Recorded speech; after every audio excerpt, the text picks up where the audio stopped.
we are so tied to China, okay, financially, that this is a big issue. If China fails, Australia, I mean, my word, how much of our economy is tied up in that?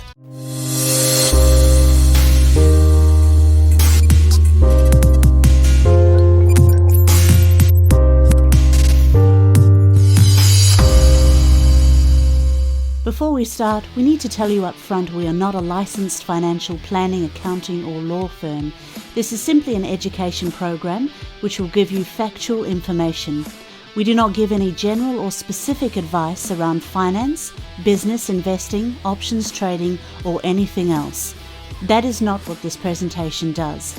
Please see a licensed financial planner when it comes to any investment advice you need. China, in the past week, they've had a huge bank fails that have gone on. A banking catastrophe, some have called it. 40 banks have failed and have been absorbed by other banks, and depositors were storming the bank trying to demand to get their money back.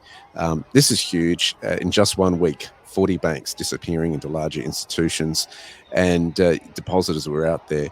Big problem, they're saying a lot of it is the property sector. 55 trillion yuan, which is about 7.5 trillion in assets. These troubled institutions have had those kind of assets. That's 13% of the total banking system.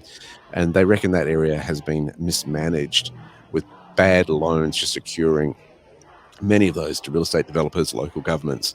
And some have revealed that 40% of the books are made of non-performing loans. So that's not going to disappear quickly. Not quickly. If you've got that kind of problem in the underbelly of what's going on in the economy, it's raised its ugly head. And watch that space. You see the ripple effect of what's going on. Properties sector's going on. Now it's affecting, of course, the banking sector and, of course, everyday Chinese. Now, Travis, you were making the point earlier, just before we went to air, we had a quick sort of discussion about a few things, just as we do, and you were saying that to sort of, if you can clarify the situation, what's different about Australia and our banking system to the Chinese and the quantity of banks.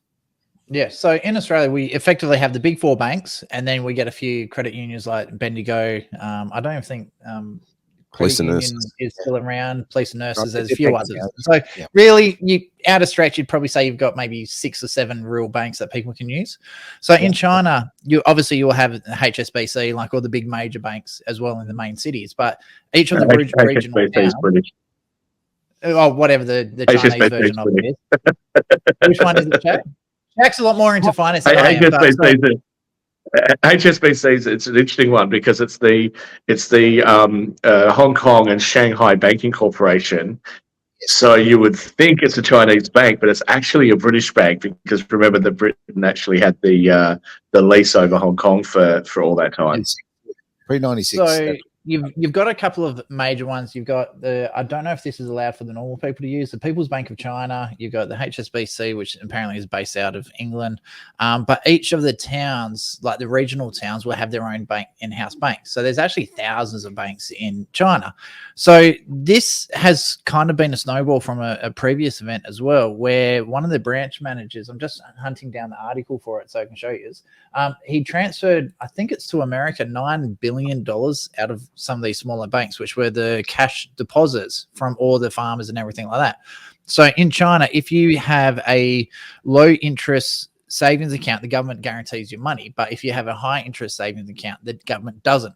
So what a lot of these small banks were doing, they were taking the money from illegally, without their consent, out of their low safe accounts and putting them into the high interest accounts to get a lot more customers. So they could say, yeah, our low rate is higher than the others.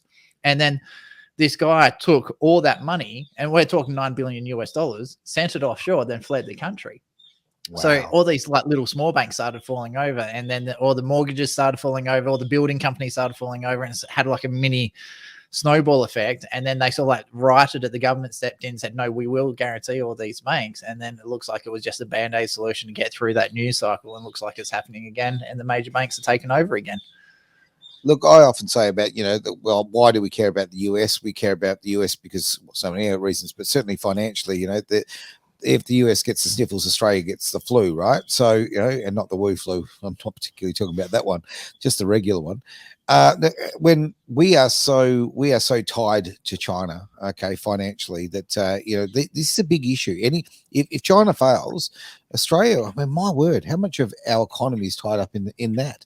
So, well, they've bought a lot of our iron ore in the past, and I think that's the thing that Australia kind of woke up to is we've got to start diversifying here. And you could see, of course, when Brexit occurred, that Australia was in a hurry to do some deals with the UK. Yes, and why not? You know, why not? There Indeed, many values that are in common. If I can jump in on a couple of things, so I'll respond to this comment in a minute. So just to Travis's point, look, we have building societies, credit unions, mutual banks, things like that here in Australia. And look, I'm a big believer in those. Unfortunately, I've got accounts with the major 4 banks because of some of the extra services they offer. But I don't actually have much of my money with them.